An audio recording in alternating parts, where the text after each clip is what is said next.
Oke, pada video kali ini kita akan mempelajari tentang penjumlahan dua vektor. Pada penjumlahan dua vektor ini kita bisa gunakan dua metode, yaitu metode segitiga, metode segitiga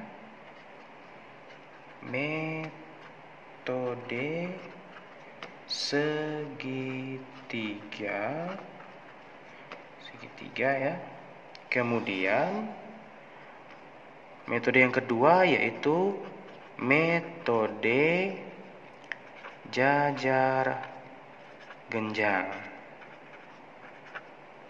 Oke.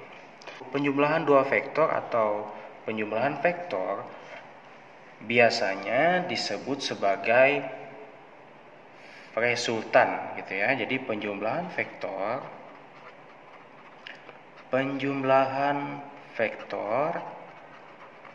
itu disebut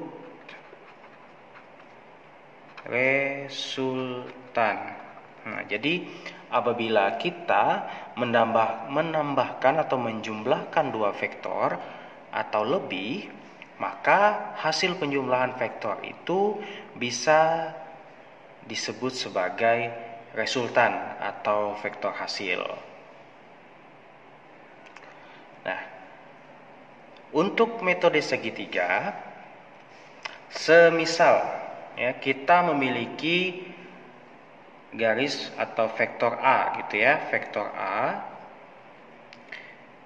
Sini kita kasih ini vektor A, kemudian ada garis lagi yaitu vektor B. Nah, untuk menjumlahkan garis A dan garis B atau vektor A dengan vektor B, maka yang kita lakukan adalah pertama kita tuliskan vektor A, kita gambarkan vektor A dengan panjang dan arah yang sama. Kemudian di ujung vektor A ini, di sini ya, kita tempelkan atau kita tambahkan garis B atau vektor B dengan arah dan panjang yang sama. Ya, ini dianggap sama ya, sebagai ilustrasi. Kemudian hasil ini kita tambahkan dari titik awal ke titik akhir, begitu. Kita ambil garis di sini, kita tarik ke titik akhirnya. Nah, tadi kita tuliskan di sini bahwa ini adalah vektor B. Nah, hasil antara vektor A, vektor B, ini ada garis yang berwarna merah ini kita sebut sebagai resultannya. Kita tambahkan di sini ya, ini adalah C, kita kasih lambang C, atau ini sama dengan hasil antara penjumlahan vektor A ditambah vektor B. Nah, inilah salah satu metode segitiga, penerapan salah satu metode segitiga untuk mendapatkan bagaimana hasil dari suatu vektor atau disebut dengan resultan. Itu ya. Nah, sekarang kita lanjut ke metode yang kedua, yaitu metode jajar genjang. Tadi kita sudah mempelajari atau membahas tentang menghitung dua vektor atau penjumlahan vektor dengan metode segitiga. Nah, sekarang kita akan coba mempelajari atau membahas tentang penjumlahan dua vektor atau lebih dengan metode jajar genjang. Kita ambil garis yang sama, tapi kita menggunakan metode yang berbeda gitu ya. Tadi seandainya vektor A kita tambahkan dengan vektor B, menghasilkan di sini kita tulis vektor C ya. Nah, metode jajar genjang, pertama kita tuliskan di sini vektor A Lalu kita ingin menambahkan dengan vektor B dengan metode jajar genjang. Jadi kita tuliskan di ujung dan di ujung di sini ya, sama-sama pada titik awal yang sama. Nah, begitu. Ini adalah vektor B. Nah, metode jajar genjang, jika tadi metode segitiga, kita langsung himpitkan langsung ujung dengan ujungnya. Kalau metode jajar genjang, kita bisa berikan di sini seperti titik bayangan gitu ya di ujung A ini. Nah, ini ya. Nah, dengan panjang dan sudut yang sama, di sini adalah untuk A, di sini sejajar dengan vektor B. Nah, dari titik awal ini kita bisa tarik suatu garis dari titik awal ke titik yang ujung ini. Gitu ya. Sehingga kita bisa dapatkan salah satu garis resultan. Ini adalah vektor C, vektor A ditambah vektor B. Coba, bisa kita perhatikan bahwa dengan metode segitiga maupun dengan metode jajar genjang, hasil yang kita peroleh adalah sama. Ini menggunakan metode segitiga, ini menggunakan metode jajar genjang. Oke, kita coba salah satu contoh soal yang lain. Misalkan ada garis A begitu ya. Kemudian garis B.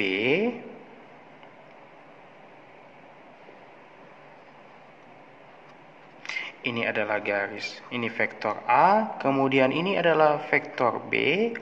Maka jika menggunakan metode segitiga,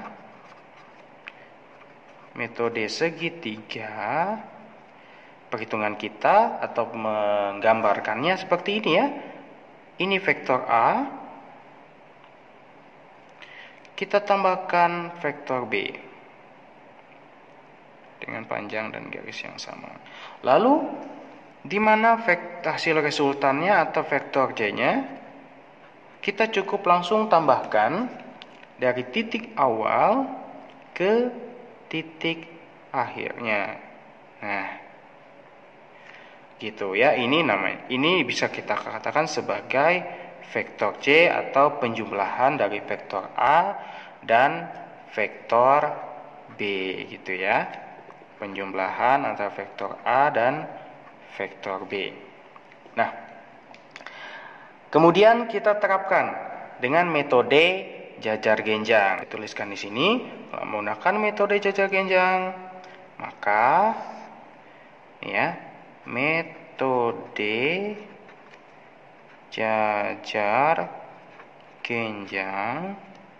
Nah, yang kita tuliskan adalah kita tambahkan garis A dengan panjang dan arah yang sama, lalu kita tambahkan di sini ya, di ujung ini ya, garis B.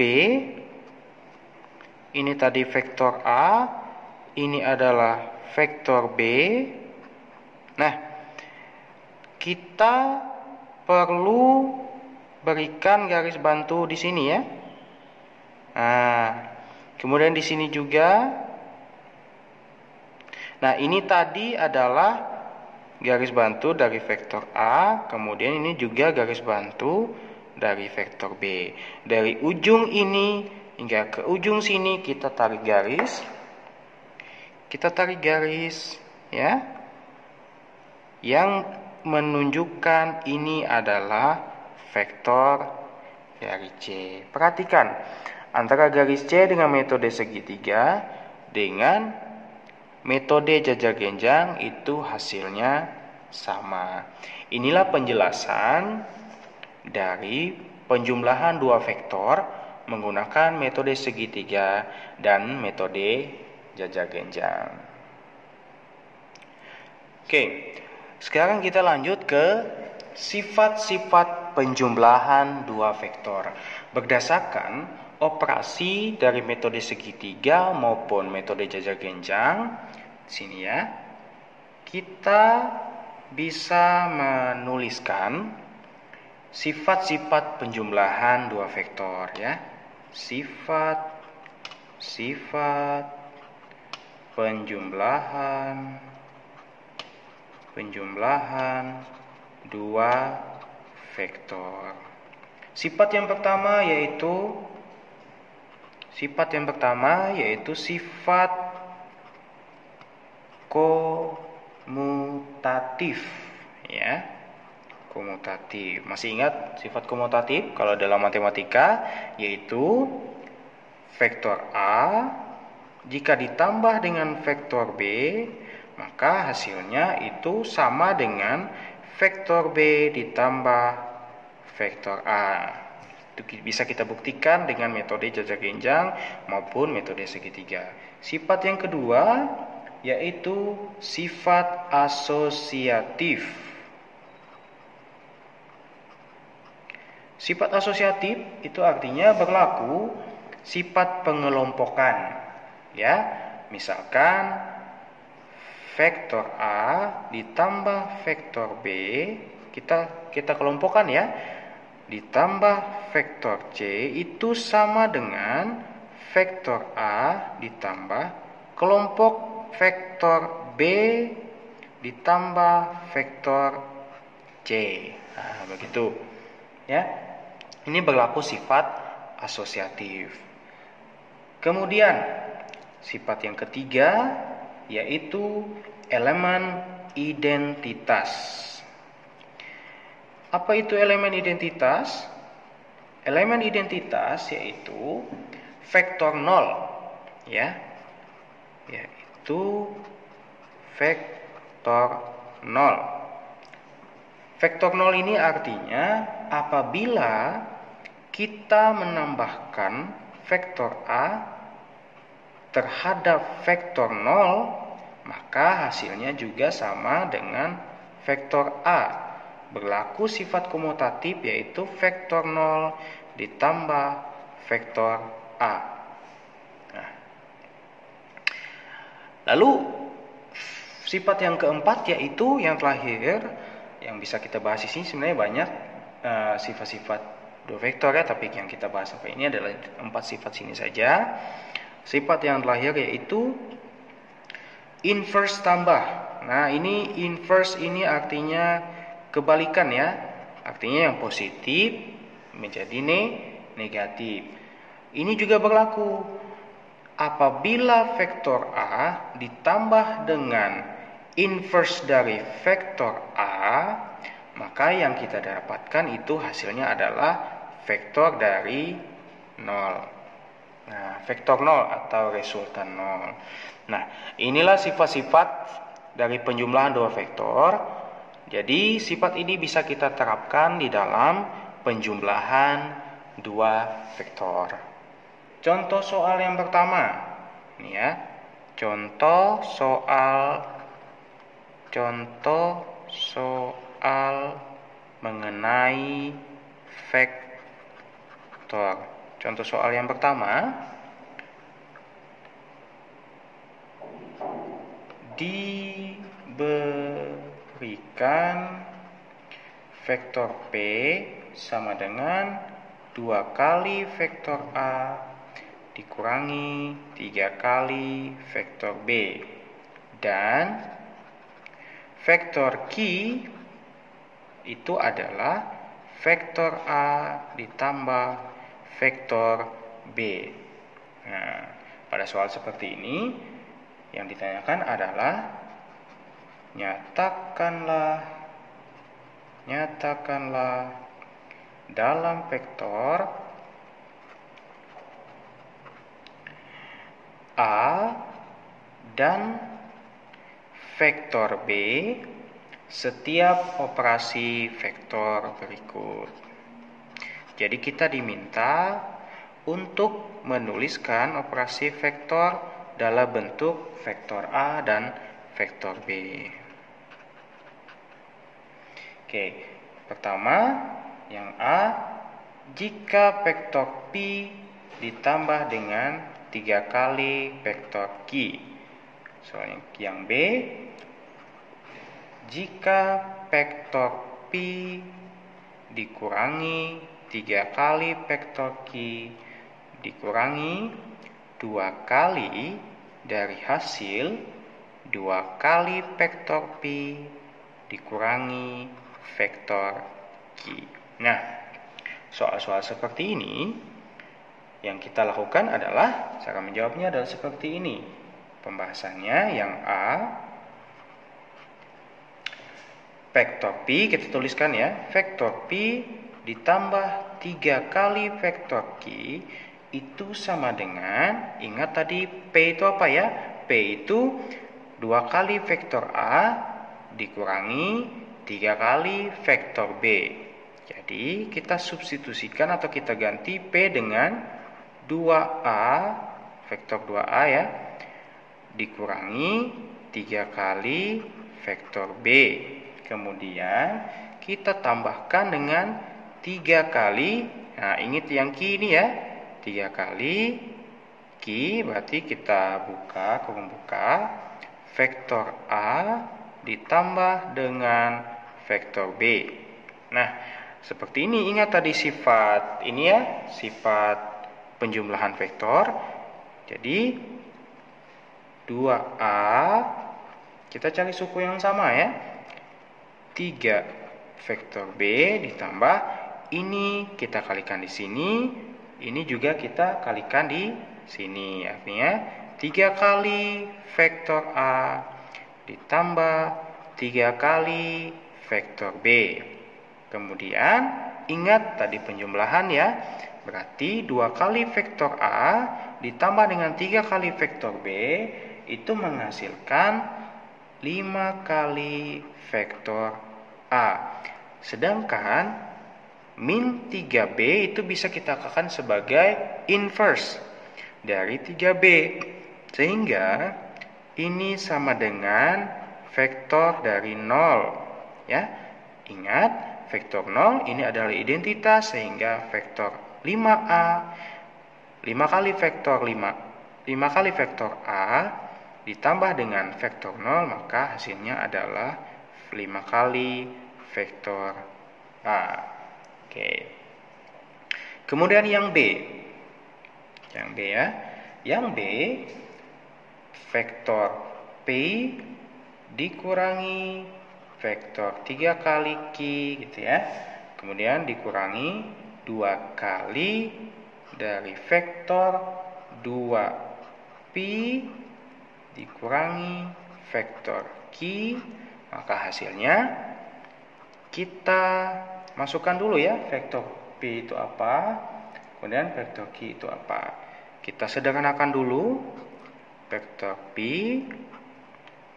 3 kali vektor Q dikurangi, nah kita bisa kalikan langsung ya. Di sini hasilnya yaitu min 4 kali vektor P ditambah, min kali min ya, ditambah 2 kali vektor Q. Kemudian apakah ada yang bisa kita tambahkan? Ternyata ada ya. Ini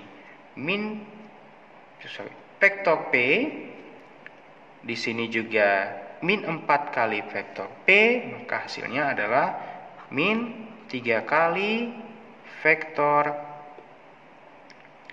P ditambah atau negatif di sini ya, negatif ya. Ternyata min vektor Q. Nah, jika sudah seperti ini, maka kita bisa tambahkan min 3 2 kali vektor A. Ini P ya. Karena kita substitusikan P tadi, 2 kali vektor A dikurangi 3 kali vektor B dikurangi ya, vektor A ditambah vektor B. Hasilnya min 3 dikali 2, 2 vektor A, min 6 vektor A, dikurangi, ditambah ya, min kali min ya, ditambah 9 vektor B, kemudian dikurangi vektor A, dikurangi vektor B. Maka hasilnya adalah min 7 kali vektor A, kemudian ditambah 8 kali vektor B. Nah, ini contoh soal berikutnya, yaitu ini ya, buktikan dengan aturan penjumlahan dua vektor bahwa setiap bentuk di bawah ini adalah benar atau tepat atau terbukti ya. Nah, pembuktian yang harus kita lakukan untuk soal pertama, vektor AB apabila ditambah dengan vektor BC ditambah dengan vektor CA, maka hasilnya sama dengan vektor 0. Nah, yang B, apabila vektor AD ditambah dengan vektor BC, itu hasilnya sama dengan vektor AC ditambah vektor BD. Nah, tadi pada penjelasan sebelumnya, sebelum kita masuk ke pembahasan ini ya, bahwa apabila vektor AB gitu ya, misalkan ditambah dengan vektor BC, maka hasilnya itu sama dengan vektor AC. Nah, ini diingat ya, diingat sifat ini supaya kita bisa membuktikan bahwa soal AB, BC, CA apabila ditambah itu hasilnya sama dengan 0. Nah, sekarang kita coba buktikan. Untuk soal yang pertama, ya, soal yang pertama AB ditambah BC ditambah CA. Nah, kita bisa asosiasikan gitu ya, atau kita bisa gabungkan. Nah, pembahasan soal seperti ini, kita masukkan dulu vektor AB, kita operasikan dulu ya. Vektor AB ditambah vektor BC ditambah vektor CA. Ini sebenarnya ekuivalen dengan, ingat, AB ditambah BC sama dengan AC. Atau bisa kita tuliskan di sini sebenarnya saling menandakan ya, AB, BC ini kita bisa buang pintasnya seperti itu. Sehingga ini hasilnya sama dengan vektor AC ditambah CA. Nah, vektor AC ditambah vektor CA itu hasilnya sama dengan vektor 0. Ya, kenapa? Karena ini menghasilkan vektor A dan vektor A. Vektor A. Dalam satu himpitan kita bisa ganti dengan identitas yaitu vektor 0. Terbukti bahwa vektor AB ditambah BC ditambah dengan CA itu hasilnya adalah 0. Atau kita bisa ganti dengan berhimpit di sini ya, vektor A gitu. Terbukti ya.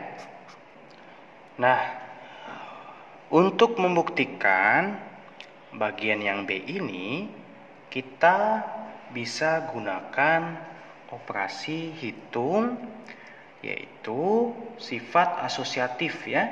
Kita gabungkan gitu ya, misalkan Tadi AD, kita gabungkan ya. AD tambah dengan BC dikurangi, gitu ya, dikurangi. Karena ini berpindah ruas, vektor AC ditambah vektor BD, hasilnya sama dengan vektor 0. Nah, itu ya. Kemudian kita lanjutkan. Kita asosiasikan lagi vektor AD dikurangi vektor AC ditambah vektor BC dikurangi vektor BD, hasil sama dengan vektor 0. Nah, ingat tadi sifat ini ya, sifat komutatif dan sifat asosiatif itu perlu diingat bahwa ketika vektor AD dikurangi vektor AC di sini ya, vektor AD, nah ini kan negatif ya, kita bisa tambahkan vektor min AC, itu kita bisa ubah dia menjadi vektor CA. Nah, kita ubah ya, untuk memudahkan kita memahami, mengoperasikan vektor. Kemudian BC, vektor BC kita ubah yang BD ini menjadi DB, vektor DB. Nah, hasilnya sama dengan vektor 0. Nah, vektor AD, CA, kalau kita ini ya, kita komutatifkan jadi CA plus vektor AD.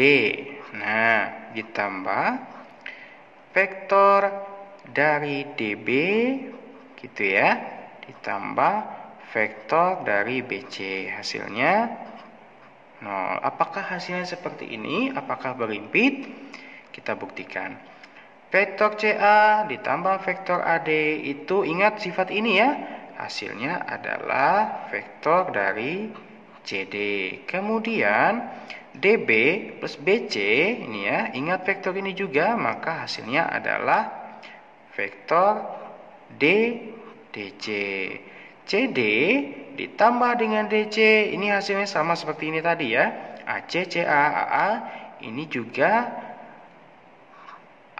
menghasilkan vektor 0, kemudian vektor CD ditambah vektor DC, maka hasilnya adalah vektor CC atau vektor yang berhimpit. Ingat, vektor berhimpit itu hasilnya adalah 0 atau vektor 0 ya. Sehingga terbukti bahwa AD ditambah dengan vektor BC, kemudian itu sama dengan vektor AC ditambah dengan vektor BD.